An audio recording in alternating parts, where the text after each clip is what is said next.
2장 가정에서 행해지는 경건한 예배에는 다음과 같은 일반적 의무들이 포함되어 있다. 먼저 기도와 찬양은 하나님의 교회와 이 나라의 공적인 형편과 필요뿐 아니라 가정과 가족 구성원 모두의 상태와 관련해서도 행할 수 있다. 다음으로 교리 교육과 함께 성경 읽기를 할 때에는 본문과 관련하여 평이하고도 분명하게 교육하여 이를 쉽게 이해할 수 있도록 함으로써 이들이 나중에 공예배에 참여했을 때에도 도움을 받을 수 있도록 해야 한다.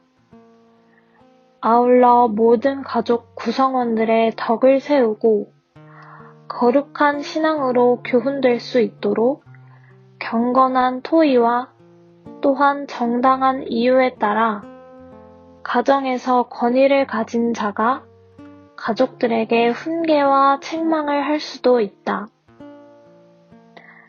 해설입니다.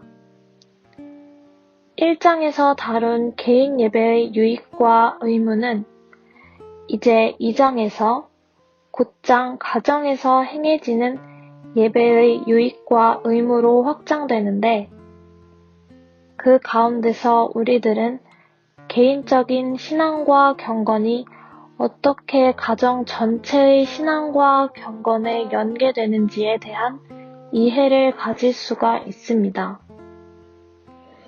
즉, 가정에서의 예배는 개인 예배를 통해 가족 모두가 각자 개인적으로 가정에서의 신앙과 경건의 의무들에 대해 올바로 준비될 수가 있는 것이다.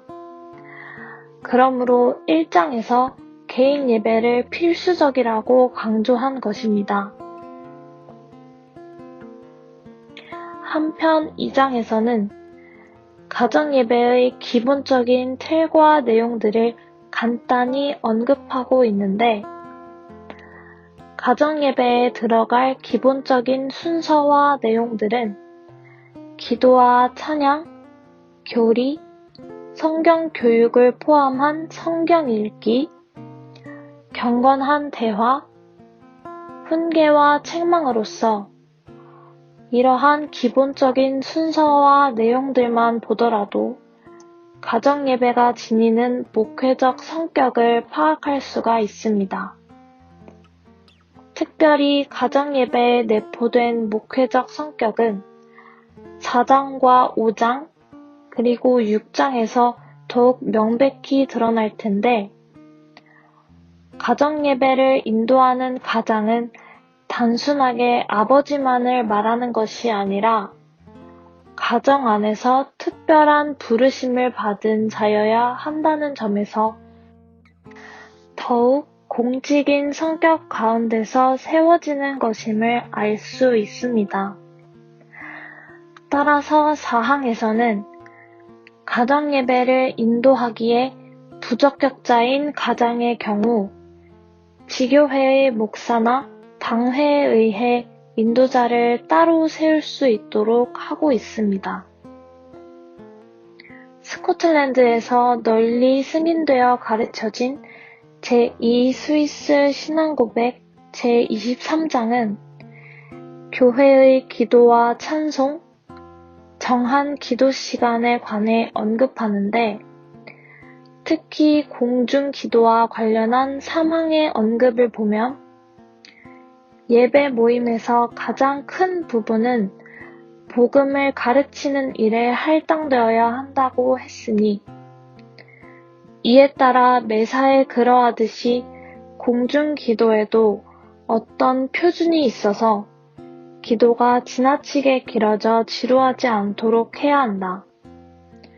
기도가 너무 길어 회중이 피곤한 나머지 막상 복음을 전하는 설교를 들어야 할 때는 자리를 뜨거나 너무 기진한 나머지 모든 것을 생략했으면 하지 않도록 조심해야 한다고 했습니다.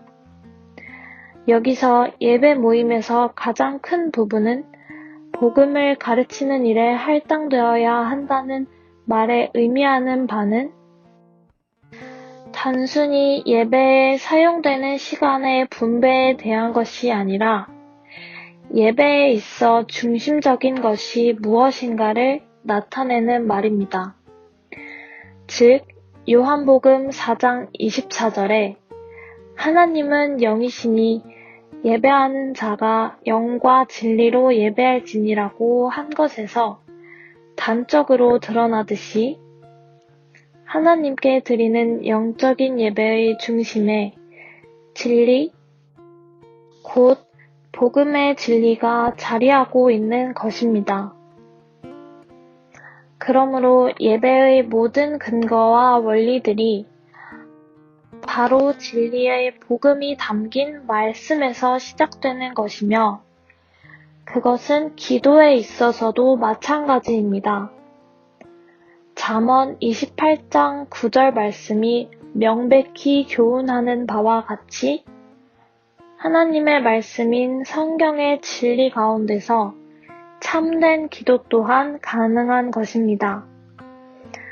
그런데 토마스 카트라이트는 그의 교리 강론 제40장에서 기도 혹은 기원에 대하여 다루는 가운데서 기도는 하나님 예배의 중요한 부분이다. 그러므로 하나님 외에 다른 어떤 것에게 해서는 안 되는 것이다 라고 말합니다. 무엇보다 사적인 기도에 관해 이르기를 그것에는 한 가족 전체가 모여서 함께 기도를 할 때와 같은 덜 사적인 것과 또한 가족 구성원 중 한 명 혹은 몇몇이 특별한 의무를 행하려는 이유로 함께 모여서 기도할 때와 같은 더욱 사적인 것이 있다고 하여 가정예배에 있어서 기도의 구체적인 범위들을 세세히 나누어 주고 있습니다.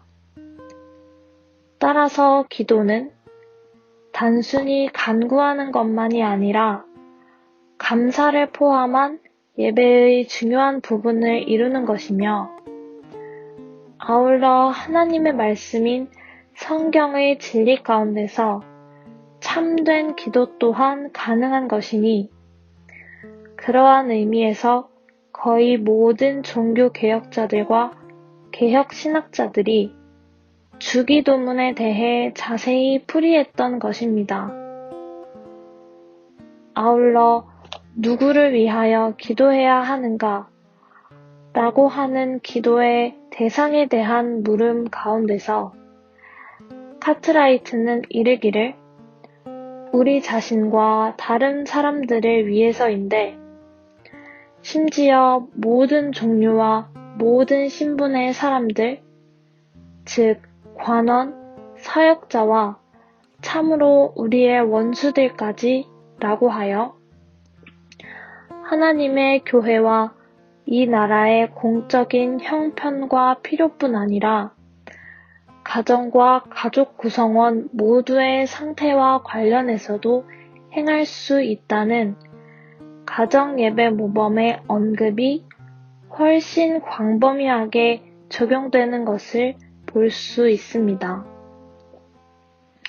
그러므로 데살로니가전서 5장 17절에 쉬지 말고 기도하라는 말씀은 개인과 가정에서의 기도에 의한 예배의 가장 직접적이며 실천적인 말씀인 것입니다.